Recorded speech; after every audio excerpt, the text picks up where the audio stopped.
আজ আমাদের সঙ্গে রয়েছেন আওয়ামী লীগের সাবেক সংসদ সদস্য মমতাজ বেগম। আপনাকে স্বাগত জানাই আমাদের অনুষ্ঠানে আসার জন্য। আপনার কাছ থেকে জানতে চাইবো, আওয়ামী লীগের হাজারো নেতাকর্মী পালিয়ে গেছেন ভারতে, যে শেখ হাসিনার পার্লামেন্ট নাকি এখন কলকাতায়, শেখ হাসিনার ক্যাবিনেট সদস্যরা কি সত্যি এখন দিল্লিতে? মমতাজ বেগম, আপা আপনার একটু মন্তব্য শুনতে চাই। কাজ করতে গেলে ভালো মন্দ ভুল ত্রুটি থাকবে, স্বাভাবিক। কেউ ভুলের ঊর্ধ্বে না, আমরা কেউ না। অতএব ভুল ত্রুটিগুলো আপনারা ক্ষমা সুন্দর দৃষ্টিতে দেখে আমাকে কাজ করার সুযোগ দিবেন আশা করি আগামীতে। তো আজকে যে কথাটা আসলে বলার জন্য আপনাদেরকে আমি উপস্থিত হয়েছি, সেটা হলো যে এই সাময়িক আমাদের একটা কষ্টের মধ্যে আমরা কিন্তু সারা দেশের মানুষ পড়েছি। সেটা হলো আমাদের যে মাধ্যমগুলো, ফেসবুক, ইউটিউব, আমরা যাই বলি না কেন, সেখানে এগুলো নিয়ে নানা ধরনের কথা, আলোচনা, সমালোচনা এবং প্রোপাগান্ডা আছে। সেই বিষয়গুলো নিয়ে আমি দুটি কথা শুধু বলতে চাই। যে আপনারা জানেন যে আমি কাজ করতে হলে আমি আমার এলাকায় কি কাজ করেছি, কি কাজ করা বাকি আছে, সেগুলো কিন্তু আমার একটা বলার জায়গা হলো সংসদ। আর এই সংসদে কিন্তু আমি কতটুকু কাজ করতে পেরেছি, কোন কোন মন্ত্রণালয়ে কাজ করেছি, এবং আমার আরো কি কি কাজ করা উচিত এবং কি কি কাজ আমার প্রয়োজন, সেগুলো তাদের কাছে চাওয়া। তো এই সুবাদে কিন্তু আমি সংসদে অনেক বক্তব্য দিয়েছি। তার দুই একটি কথা ধরেই অনেকেই এটা সমালোচনার ঝড় তুলেছেন এই কষ্টের মধ্য দিয়ে। আপনারা জানেন যে সারা বিশ্বের যে অবস্থা, এই যে ইউক্রেন এবং রাশিয়ার যে যুদ্ধটা, এটা আমাদেরকে অনেক ধরনের ক্ষতির মধ্যে, সমস্যার মধ্যে আমাদেরকে ফেলেছে। আমরা ছোট্ট একটি দেশের মানুষ, বড় বড় দেশই তো এখন এই সমস্যার জন্য বড় বড় দেশই হিমশিম খাচ্ছে, সেখানে ছোট্ট একটি দেশ আমাদের বাংলাদেশ। আমরা কিন্তু, সরকার চেষ্টা করছে, আমরা চেষ্টা করছি, কিন্তু তারপরেও কিন্তু আমাদের এই ধরনের মোকাবেলা করতে হচ্ছে। তো আমি আপনাদের কাছে বিনয়ের সাথে বলবো যে সেটা যাতে আমরা ধৈর্যের সাথে মোকাবেলা করতে পারি। আমাদের সৃষ্টিকর্তা আছেন, আল্লাহ আছেন, আমরা আল্লাহর কাছে একটু পানা যেতে পারি যে আল্লাহ, তুমি আমাদেরকে এই সমস্ত মহামারীর থেকে আমাদেরকে তুমি একটু রক্ষা করো। আমরা সেটা ধৈর্যের সাথে আমাদের মোকাবেলা করতে হবে, এবং সরকার কিন্তু চেষ্টা করছে। আপনারা জানেন গত কালকেও বিদ্যুৎ মন্ত্রী এটা নিয়ে বিবৃতি দিয়েছেন, মাননীয় প্রধানমন্ত্রী বলেছেন, সংসদে আলোচনা হচ্ছে যে যেই সমস্যাটা এই মুহূর্তে আমাদের আছে, এই সমস্যাটা সাময়িক।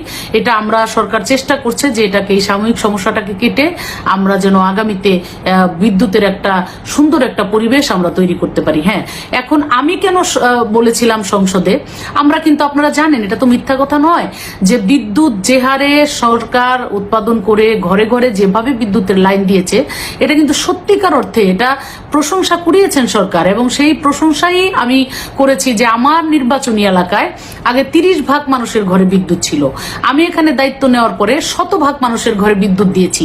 এক সময় এলাকায় গেলে গ্রামের একটা মা বোনও এসে আমাকে বলতো যে আপা, কিছু চাই না, আমাদেরকে বিদ্যুতের লাইন দেন, আমাদেরকে মিটার দেন, আমরা মিটারের অভাবে বিদ্যুতের চালু করতে পারছি না। এই যে একটা সংকট ছিল, সেই সংকট কিন্তু আমরা মোকাবেলা করেছি তখন, এবং সেগুলো মানুষের ঘরে ঘরে পৌঁছে দিয়েছি, এবং মানুষ তখন খুশি হয়েছে, এবং মানুষ অনেক দোয়া করেছে যে না, অনেক বছর যেটা হয় নাই স্বাধীনতার পরে, ঢাকার অনেক কাছে হওয়ার পরেও আমার নির্বাচনী এলাকায় এই সিংগাই হরিরামপুরে যেই উন্নয়ন হয় নাই, যে কাজ আমরা পাই নাই, সেটা কিন্তু আমরা এই সরকারের সময় পেয়েছি। আজকে সেই জন্যই কিন্তু আমি সংসদে বলেছিলাম যে আমরা যেভাবে, এই যে মানুষ আমাদেরকে চাইতো, এক সময় হয়তো এই চাওয়া পাওয়াটা আর থাকবে না। সরকার যেভাবে বিদ্যুতের উন্নয়ন করছে, যেভাবে আমরা লাইন দিয়েছি, যেভাবে আমরা মিটার ঘরে ঘরে পৌঁছে দিয়েছি, এখন কিন্তু সত্যিকার অর্থে গ্রামে গেলে বলেন আপা 2টা মিটার দেন, আপা 5টা মিটার দেন। মিটার দেওয়ার কিন্তু আর জায়গা আসলেও খুঁজে পাওয়া যায় না, এটাই কিন্তু বাস্তব। আর সেই কথাটাই কিন্তু সংসদে বলা হয়েছিল, কিন্তু সেটাকে ভুল ব্যাখ্যা দিয়ে, ভুলভাবে উপস্থাপন করে অনেকেই, অসাধু কিছু লোকজন, তারা খামাখাই 2টা বাজে কথা ফেসবুক, ইউটিউবে বলার চেষ্টা করছেন। আমি তাদের বিনীতভাবে বলবো যে আপনারা জ্ঞানী মানুষ, আপনারা যারা এই ধরনের ভুল ব্যাখ্যা দেন এবং বাজেভাবে এগুলাকে উত্থাপন করেন, আমি তাদেরকে বিনীতভাবে বলবো যে দেখেন, আমার কথার সত্যতা আছে, আমি সঠিক সময়ে সঠিক কথাই বলেছিলাম। সাময়িক এই সমস্যা, এটা আপনি আমি কেউ কিন্তু জানতাম না, সেটা একটা সারা বিশ্বের এই পরিস্থিতির কারণে সেটার একটা অবস্থার মধ্যে আমরা পড়ে গেছি। আমরা যদি পার্শ্ববর্তী দেশ, আমরা জানতাম পাকিস্তানের আজকে এই অবস্থা হবে। আমরা জানতাম শতভাগ শিক্ষিত দেশ শ্রীলঙ্কা, সেই দেশের মতো মানুষের এমন করুণ অবস্থা হবে, আমরা কিন্তু জানতাম না। আমরা অনেক কিছুই জানি না। এই যে কথা বলছি, একটু পরে আমি যে কথাই বলতে পারবো না সেটাও কি আমি জানি? একটু পরে আমি রাস্তায় বের হলে আমার একটা দুর্ঘটনা ঘটতে পারে, সেটা কি আমি জানি? জেনে শুনে কি আমি সেটা আমি তাহলে সেই দুর্ঘটনায় পড়ি না? তো কখন যে কি হয় সেটা আসলে তো একমাত্র সৃষ্টিকর্তা ছাড়া কেউ জানেন না। যখন আমি বলেছিলাম সত্যি সত্যি আমাদের বিদ্যুতের অবস্থা এত সুন্দর এবং ভালো ছিল, এবং আমার শতভাগ বিদ্যুতায়ন আমার আসনে করেছি, মানুষকে দিয়েছি, মানুষ তো মহা খুশি হয়েছে। এবং এখন এই সাময়িক এই পরিস্থিতিটাকে ধৈর্যের সাথে আমাদের মোকাবেলা করতে হবে। সেই জন্য আমাদের সকলেরই ধৈর্য ধারণ করতে হবে, সকলেরই চেষ্টা করতে হবে, সরকারকে সহযোগিতা করতে হবে। আমাদের বিদ্যুতের খরচ কিভাবে কমানো যায়, কিভাবে এগুলাকে মোকাবেলা করা যায়, আমাদের সকলের সেটাও উদ্যোগ নিতে হবে। দোষারোপ করে একে অপরের কাদা ছোড়াছুড়ি করে লাভ নেই। এগুলো আমাদের ক্ষতি বরং হবে, আমাদের অশান্তিই বাড়বে। আজকে দেখেন কেউ কেউ দেখা যায় যে ফেসবুকে আমি হঠাৎ করে ঢুকে দেখি একজন বলছে মমতাজের বাড়ি ঘেরাও করা হয়েছে, কেন? বিদ্যুৎ পাওয়া যাচ্ছে না তাই। বলেন, এই যে প্রভাকাণ্ড, এই যে মিথ্যাচার, এগুলো আপনাদের বিবেকে কি একটু ওনারা দিবে না যে শুধু শুধু একটা মানুষের বিরুদ্ধে এইভাবে মিথ্যাচার আমরা কেন করছি? তো আমি আপনাদেরকে মনে করি যে আপনারা জ্ঞানী মানুষ, এই দেশের মানে অনেক বুদ্ধি আপনারা রাখেন। শুধু শুধু মানুষকে মানে হয়রানিমূলক কথা বলা, ছোট করা, মানুষকে মিথ্যা মানে কথা বলে তাকে হেনস্থা করা, এটা কিন্তু আসলে কোনো বিবেকবান মানুষেরইতে পড়ে না। সেই জায়গা থেকে আপনাদের কাছে আমি বিনীতভাবে অনুরোধ করব, এই ধরনের প্রভাকাণ্ড থেকে আপনারা একটু মানে সরে থাকবেন, এবং আপনারা এই মিথ্যার আশ্রয় প্রশ্রয় কেউ দিবেন না, এবং আপনারা আমাদের সাথে থাকুন, ধৈর্য ধরুন। আল্লাহ যেন আমাদের এখান থেকে মানে খুব তাড়াতাড়ি আমাদেরকে এই কষ্টের থেকে আল্লাহ যেন আমাদেরকে মুক্ত করেন। আমি একটু ব্যারিস্টার রুমিন ফারহানার কাছে যেতে চাই। ব্যারিস্টার রুমিন ফারহানা, আপনি মমতাজ বেগম যা বললো সেটা নিয়ে আপনার প্রতিক্রিয়া জানাতে পারেন। এই যে একটা পুরো সিস্টেমকে শেষ করে দেয়া, ধ্বংস করে দেয়া, এমনকি অ্যামিকাস কিউরি যারা ছিলেন তারাও কিন্তু সকলেই, একজন বোধহয় বাদ, তারা প্রত্যেকেই তত্ত্বাবধায়ক সরকারের পক্ষে কথা বলেছেন, এবং যেই বিশিষ্টজনদের মতামত নেওয়া হয়েছে প্রায় 100 খানেক, তারাও মোটামুটি সবাই তত্ত্বাবধায়ক না না ঠিক আছে, আপনার এই বক্তব্যের সাথে কোনো দ্বিমত নাই, কিন্তু যেটি আসলে প্রফেসর হাবিব মিল্লাত যে প্রসঙ্গটি তুলেছিলেন যে আসলে তত্ত্বাবধায়ক সরকার ব্যবস্থাকে নিয়ে যে এই বিতর্ক, এই মতামত, জাস্টিস কে এম হাসান থেকে তার শুরু, বিচারকদের বয়স বাড়ানো নিয়ে ব্যারিস্টার মওদুদ আহমেদ তার বীজ বপন করেছিলেন, সেটি জনাব ইয়াজউদ্দিন আহমেদকে তত্ত্বাবধায়ক সরকারের প্রধান উপদেষ্টা করে তার পরিণতি দিয়েছিল বিএনপি সরকার। এর দায় বিএনপি কিভাবে এড়াবে? মানে এটা তো আসলে বিএনপি, এটার মূল্য বিএনপি চুকিয়েছে। আমি যদি তর্কের খাতিরে দায় ধরে দেই, সেই দায়ের মূল্য বিএনপি চুকিয়েছে। 15 বছর ধরে আজকে বিএনপি ক্ষমতার বাইরে, আর 2 বছর ধরলে 111, 17 বছর। 1 2 হলো আপনার মাথা ব্যথা, প্রতি সন্ধ্যায় আপনার মাথা ব্যথা হয়, আপনি কি সমাধান হিসেবে মাথাটা কেটে ফেলে দেবেন? না আপনি ডাক্তারের কাছে গিয়ে চিকিৎসা করবেন, মেরামত করবেন, ওষুধ খাবেন, বা কোনো প্রসিজিওরের দরকার হলে সেই প্রসিজিওরটা করবেন। আপনি নিশ্চয়ই পরেরটা করবেন, তাই না?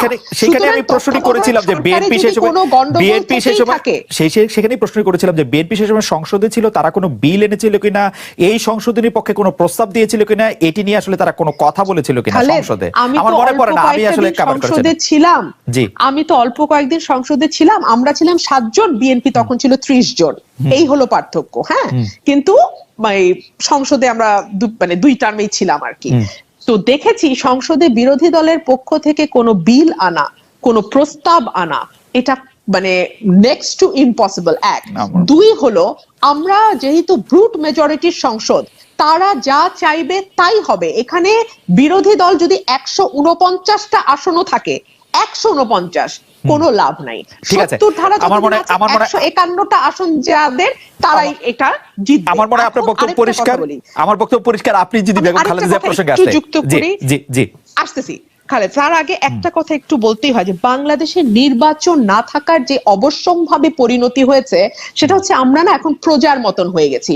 প্রধানমন্ত্রী ফর এক্সাম্পল আজকেই একটা সংবাদ সম্মেলন করেছে। প্রধানমন্ত্রীর সংবাদ সম্মেলন আমরা দেখি মূলত প্রশ্নকর্তাদের প্রশ্ন থেকে মজা নেওয়ার জন্য। তো সেখানে বসে শুনছিলাম, প্রধানমন্ত্রী বলছেন, আমি আমার বিদ্যুৎ মন্ত্রীকে অলরেডি বলেছি, অতীতেও এই কথা তিনি বলেছেন, একটু করে বিদ্যুৎ প্রতিদিন বন্ধ করে দিবা, লোডশেডিং করে দিবা, তাহলে মানুষের মনে পড়বে। এর আগে তিনি মিডিয়ার ব্যাপারে বলেছিলেন যেমন দিয়েছি তেমন ফেরতও নিতে পারি। একইভাবে বেগম খালেদা জিয়া প্রসঙ্গে যুক্তরাজ্যে বসে তিনি যে ভাষায় কথা বলেছেন সেটা কোনো রাজনৈতিক শিষ্টাচার তো দূরেই, কোনো মোটামুটি মানে আমি কি বলবো যে আমি I don't know what to say, মানে আমি আপনার এই স্পিরিটের সাথে সম্পূর্ণ একমত। আমি শুধু ছোট করে জানতে চাইতে পারি যে বেরিসা ফারহানা 15 আগস্টকে একটি উৎসবের দিন হিসাবে কেক কেটে পালন করাটা সম্পর্কে বিএনপির আসলে দলীয় অবস্থানটা কি, এবং যেই জন্মদিনটা আসলে যে জন্মদিনটা না 15ই অগস্ট কারো জন্মদিন হতেই পারে না, সেটা তার জন্মদিন না, সেটা জন্মদিন না, সেটা 94 সালের পর থেকে শুরু হয়েছে। না সেটা আপনার বিএনপিকে এখনো বলে যে বেগম জিয়ার জন্মদিন 15 আগস্ট।